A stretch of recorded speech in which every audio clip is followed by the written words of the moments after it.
Hoje de manhã eu falei um pouquinho sobre o versículo 18 do capítulo 16 de Mateus.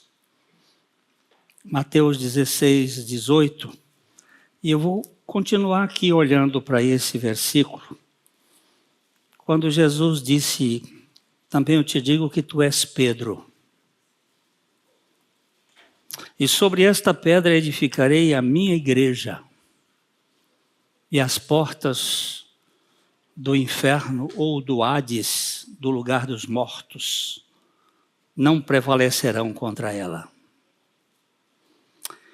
Querido Pai, fala conosco essa noite. Trabalha com os nossos corações. Tira-me da inércia e usa-me para a tua glória. E faz isso na vida de cada irmão aqui. Nós te pedimos em nome do Senhor. Amém. Por que Jesus chamou minha igreja?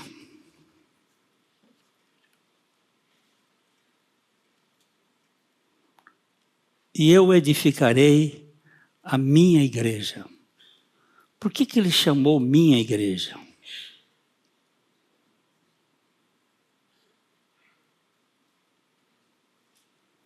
Alguém tem noção?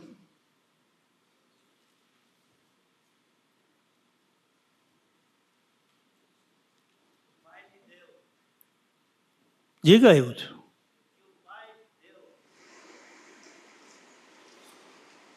A igreja foi dada pelo Pai, foi redimida por Ele, e Ele é a razão da igreja. Hoje de manhã eu falei que o termo igreja aparece 108 vezes no Novo Testamento. Ele não aparece nenhuma vez no Velho Testamento, porque no Velho Testamento a igreja estava em semente. Ela era a flor. No Novo Testamento ela é o fruto. E a primeira vez que aparece é aqui no Evangelho de Mateus, onde não poderia aparecer, já que Mateus estava escrevendo para judeus. Ele é um pregador voltado para o povo judeu.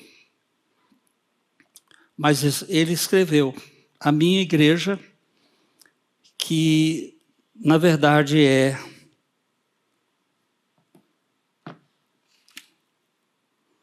uma igreja que não tem placa. Hoje nós temos mais de 80 mil placas de igrejas no Brasil.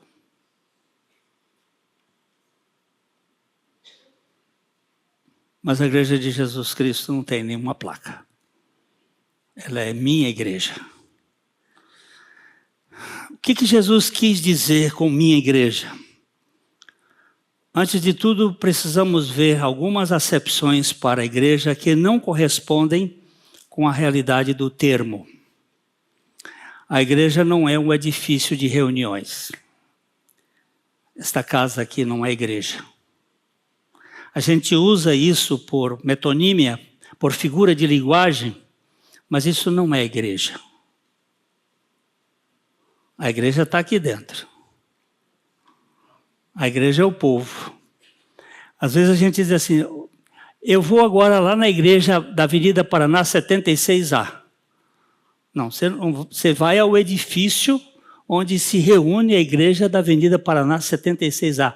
Então, essa primeira concepção nós precisamos tirar da nossa cabeça. Esse templo, esse local, não é igreja. Isso aqui é a casca do jabuti. É onde ele vive. Também isso aqui não é o templo do Senhor. Nem em Israel o Senhor pediu templo.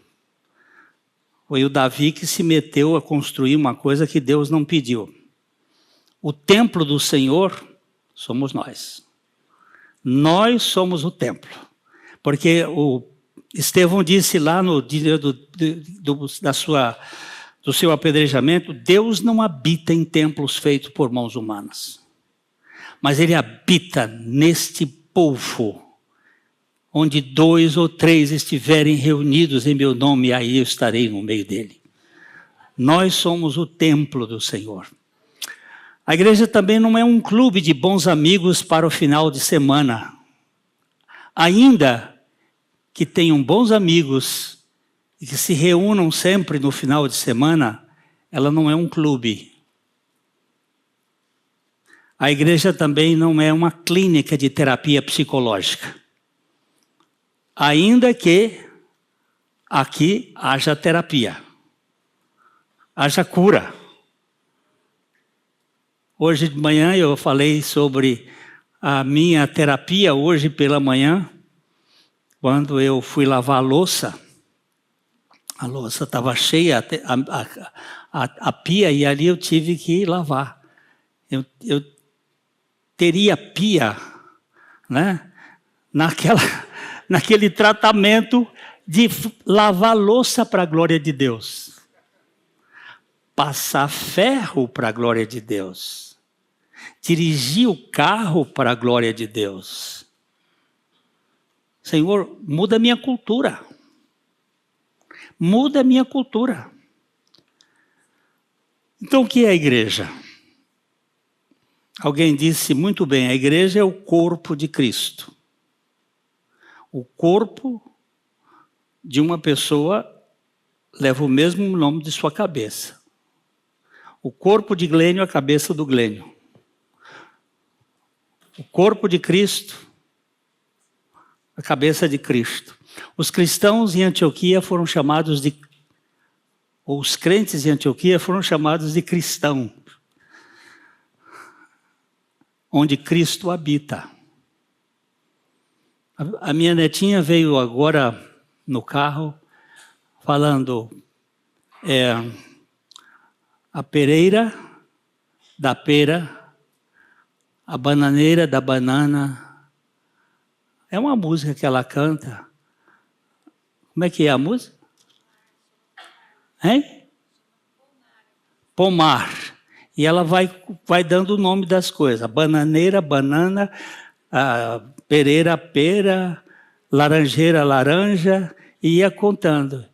E eu, Cristo, cristão.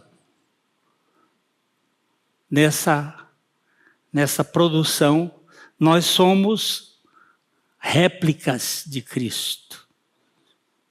Nós somos identificados como Cristo. Eu citei o reverendo Jonas Dias Martins, que foi o pastor que deu a Bíblia àquela senhora que a Índia leu e que depois ela veio a se converter na leitura da palavra. E depois ele escreveu a carta para o pastor Vitols. O reverendo Jonas, eu tive o privilégio de conviver com ele muito aqui em Londrina. E ele era um preto, bem negro, foi lutador de boxe, um homem forte, da voz forte. Ele via para o hospital evangélico e os meninos que estavam lá naquela sessão de pediatria, teve um que saiu correndo, chamando a enfermeira e a mãe, olha, Jesus está entrando.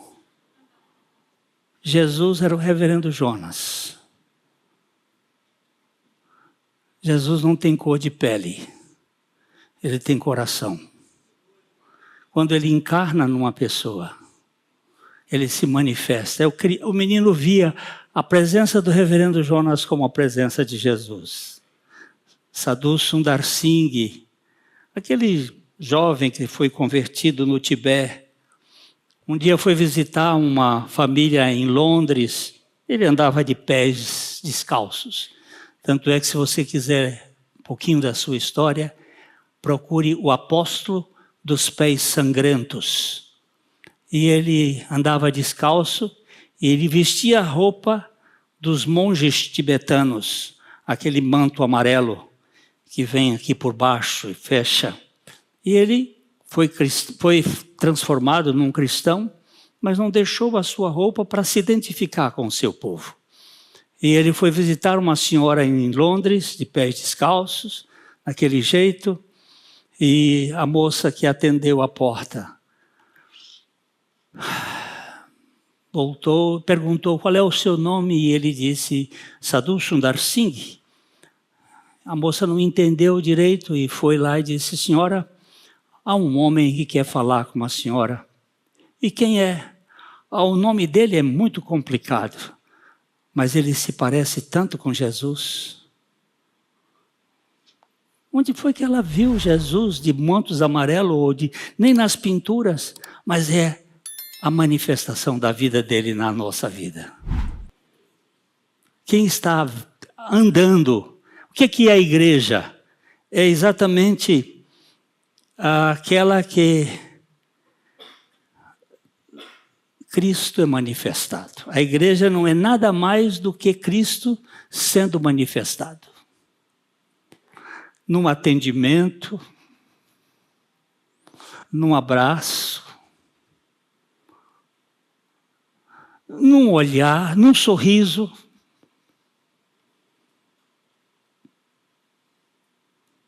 Não precisa ser teólogo para pregar o Evangelho. Precisa ter Cristo vivendo nele. A igreja é um povo escolhido pelo Pai, regenerado pelo Filho, santificado pelo Espírito Santo, para uma missão de sal na terra e luz no mundo. Está na hora a gente pensar por Rio Grande do Sul, não é, Fernando? Fernando Quezé. Está na hora da gente pensar. O nome dele é Fernando, mas ele não é conhecido quase por Fernando. O pessoal chama ele todo de Zé, não sei porquê. Ninguém sabe, nem a mãe dele sabe. Mas nós temos um povo lá. Nós estamos aqui, nós estamos bem. Está na hora da gente fazer uma revisão.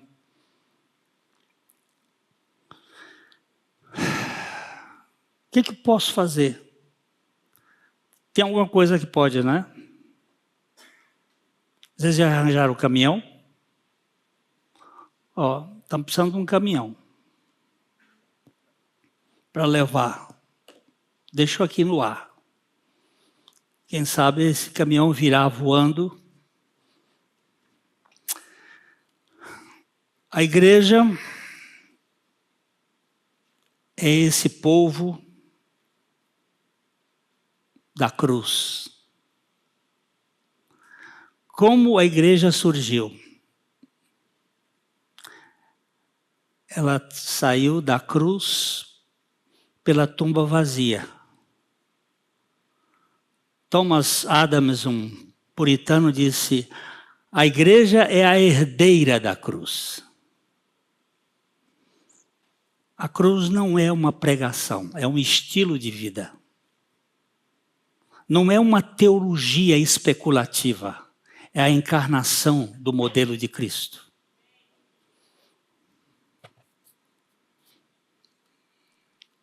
Ela é a expressão da vida de Cristo. A cruz de Cristo é o desmonte do sistema adâmico. Eu nasci em 1945 com uma tradição religiosa e com uma natureza adâmica. Eu fui para a igreja. Meus pais eram batistas, me levaram para a igreja desde pequenininho. Eu fiz toda a evolução, desde o berçário, juniores, adolescentes, embaixador do rei, jovem. Depois fui pastor e ia para o inferno. Porque eu tinha religião suficiente para me tirar da cadeia. Mas eu não tinha evangelho suficiente para me levar para o céu. Uma coisa é você ser formatado. E outra coisa é você ser transformado por Jesus Cristo. Então a igreja ela surge a partir da tumba vazia, que é o berço de Deus para o seu povo. Como alguém pertence à igreja? Para alguém pertencer à igreja de Jesus Cristo, essa pessoa precisa morrer juntamente com Cristo e ressuscitar nele em vida nova. Parece que eu vi o índio do Mato Grosso aqui, não sei se eu vi. Se ele estiver aí, levanta a mão. O índio do Mato Grosso. Acho que eu não vi. Estou vendo coisa, mas quarta-feira ele teve o casal aqui. Hein? De Rondônia. É Mato Grosso, não, ele está lá, eu vi mesmo, eu estou velho, mas não estou. E ele me contou como foi que ele foi alcançado. Ele chegou, um irmão nosso, Celso, foi pregar o evangelho para ele e disse: você precisa morrer e ressuscitar.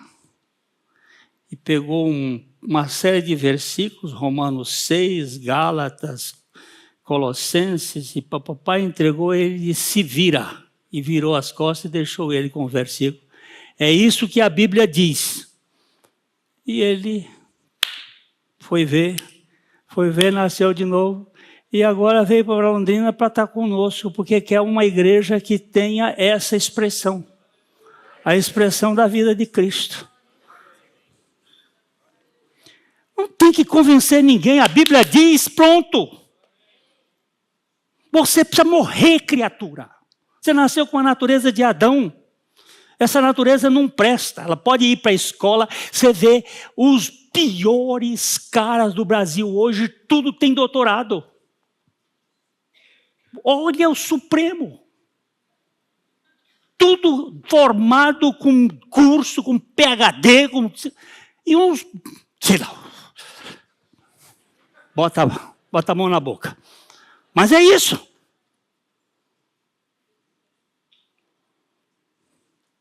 Educação nunca salvou ninguém. A educação bíblica é boa, mas não salva. Quem salva é Jesus Cristo. Ele transforma, ele muda. Você precisa morrer. O que faz uma igreja não é um mero ajuntamento de pessoas, mas a reunião daqueles que foram de fato crucificados e ressuscitados juntamente com Cristo. É uma reunião do cemitério, os ressuscitados. Perguntaram ao pastor Abuchaim: qual foi o seminário que o senhor fez, pastor? Ele disse: eu estudei, mas não me levou a lugar nenhum. Eu só comecei a ter vida quando eu saí do cemitério. Quando Cristo passou a ser a minha vida, depois da minha morte e ressurreição. A igreja de Jesus Cristo é composta por aqueles que foram gerados pelo Pai para serem conformados com a imagem do seu Filho. Esse texto de Romanos capítulo 8, versículo 29, é precioso quando ele diz: porquanto aos que de antemão conheceu, também os predestinou para serem conformes à imagem do seu Filho, a fim de que ele seja o primogênito entre muitos irmãos. Essa é a marca, a conformação com a imagem de Cristo. O propósito de Deus se cumpre de forma plena na comunhão dos santos, que juntos buscam a perfeita estatura da varonilidade de Cristo. Até que todos cheguem a essa... Tem uns crentes ainda com fralda, e a gente tem que limpar. Fralda não é fácil. Às vezes tem que dar um certo nojo, mas é a fase do crescimento. Depois ele vai crescendo, depois tem a adolescência, tem a imaturidade, até que cheguemos à estatura da varonilidade de Cristo. Muitas vezes a gente vê pessoas impacientadas com algumas pessoas na igreja que ainda não amadureceram. Nós precisamos ter paciência, andar um pouquinho mais devagar com aqueles que ainda não chegaram àquela estatura. Mas a igreja aqui na terra ainda não é perfeita, ou madura o suficiente. O pastor batista, Vance Havner, ele dizia: muitos membros da igreja são engomados e passados a ferro, sem ter sido lavados. Essa frase é ótima. Eles foram engomados e passados a ferro. Está tudo bonitinho, mas está sujo ainda. Então precisa de ser lavados. Muita gente na igreja nunca esteve em Cristo, porque a Bíblia diz que se alguém está em Cristo...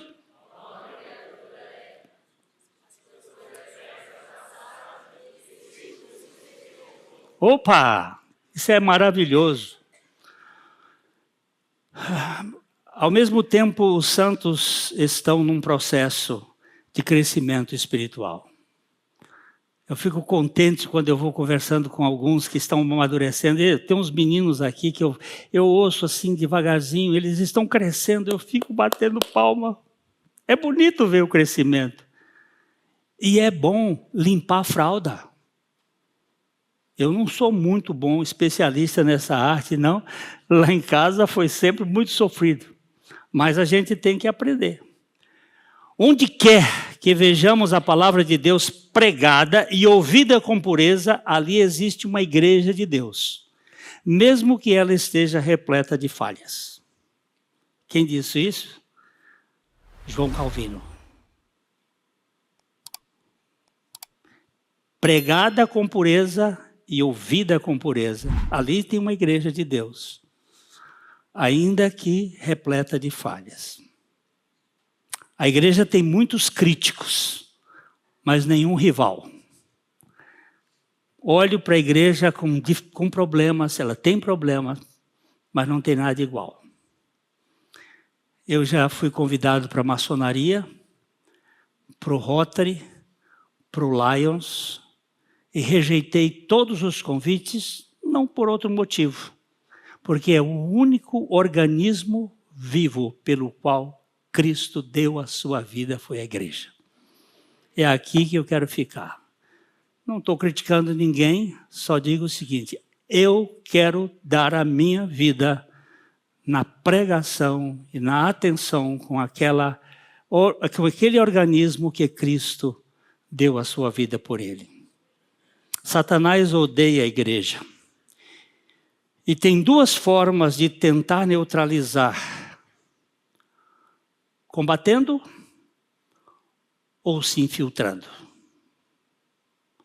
Ou ele se torna um combatente, ou ele se infiltra e confunde as pessoas. Se não fosse a igreja, Satanás já teria transformado este mundo em um inferno, disse Paul Pilheimer. Eu tenho certeza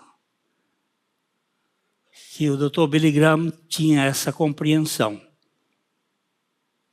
Se Deus não julgar os Estados Unidos, ele terá que pedir perdão a Sodoma e Gomorra.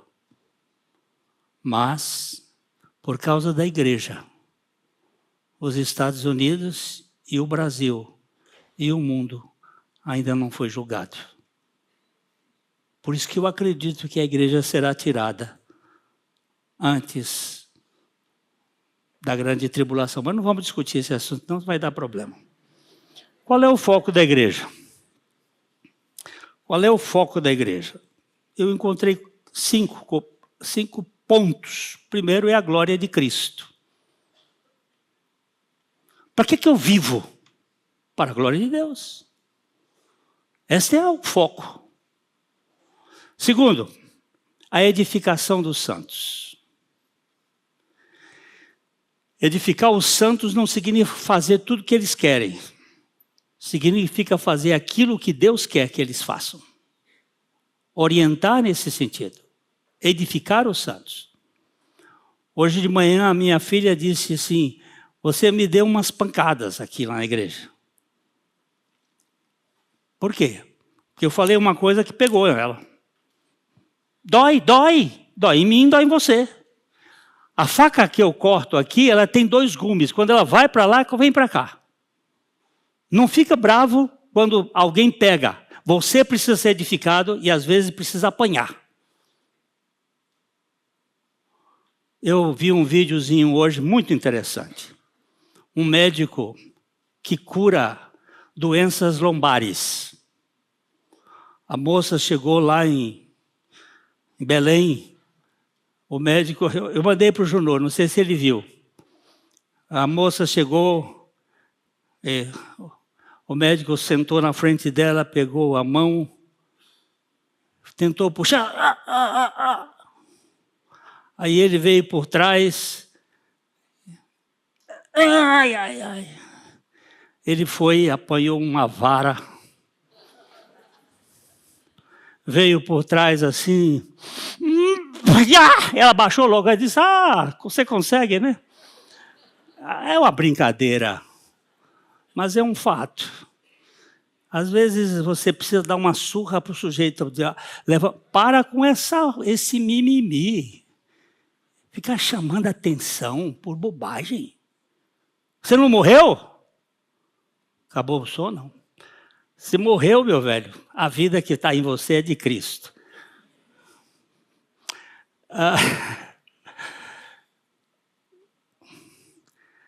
Terceira coisa, edificação do santo, a busca das ovelhas desgarradas. Tem uma ovelha que está desgarrada? Vamos atrás dela. Vamos anunciar o evangelho para ela. Terceira, quarta, assistência aos necessitados. É isso que nós estamos tentando levantar agora. E a quinta é a esperança de um novo reino. Vai ter uma mudança nesse sistema. Você acredita ou não? A importância de participar da igreja. Precisamos nos reunir com a igreja militante se esperamos reunir com a igreja triunfante. Unidos na graça, o povo de Deus prepara-se para a glória. A importância de você vir à igreja, de você participar. Mas é a mesma coisa. Eu vou já contar uma história. Um frequentador da igreja escreveu para o editor de um jornal e declarou que não faz sentido ir aos cultos todos os domingos.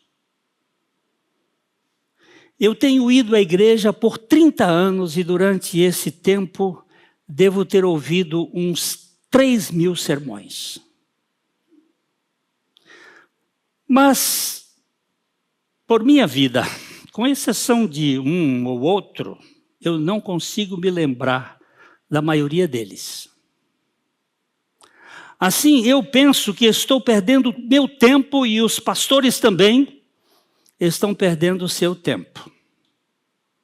Essa carta iniciou uma grande controvérsia na coluna Cartas do Editor. Para a alegria do editor, chefe do jornal, que recebeu diversas cartas das quais ele decidiu publicar esta resposta de um outro leitor. Eu sou casado há mais de 30 anos. Durante esse tempo, minha esposa deve ter cozinhado umas 3.000 refeições. Mas por minha vida, com exceção de uma ou outra, eu não consigo me lembrar da maioria delas. Mas, de uma coisa eu sei. Todas elas me nutriram, me deram força para que eu pudesse viver e trabalhar. Se minha esposa não tivesse me dado estas refeições, eu e nossos filhos estaríamos desnutridos e mortos. Da mesma maneira, se eu não tivesse ido à igreja para alimentar a minha alma e da minha família, estaríamos hoje em terríveis condições espirituais. A resposta matou o cara. Às vezes nós criticamos. Tem um menino que disse para o pastor,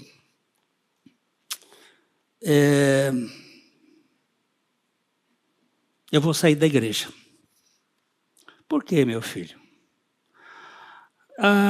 Eu ouço fofoca ali. Na hora do culto eu vejo umas pessoas com o celular, assistindo o celular. E tem uns outros críticos que estão o tempo todo criticando tudo. A igreja é um lugar difícil de se conviver. O pastor sugeriu que ele, não sei se porquê, enchesse um copo d'água até a tampa. Você enche esse copo d'água até ficar retinho, e dê 3 voltas na igreja.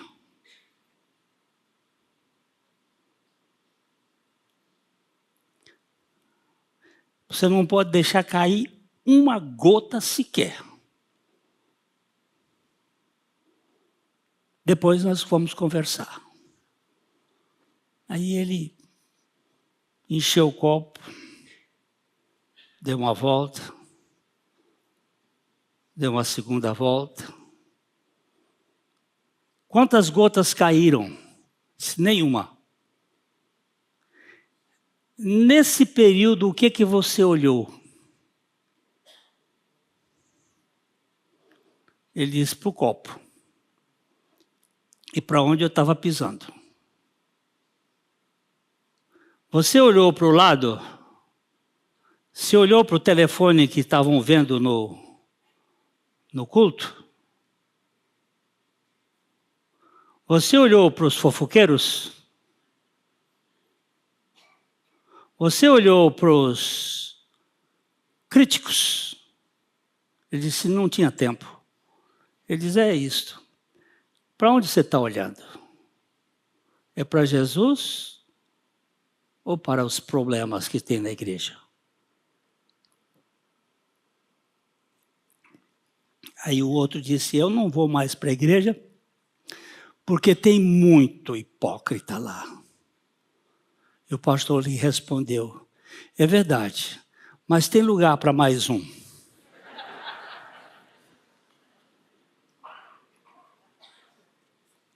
O que é a igreja? Não é um lugar perfeito, mas é o lugar onde Jesus Cristo disse, é minha igreja.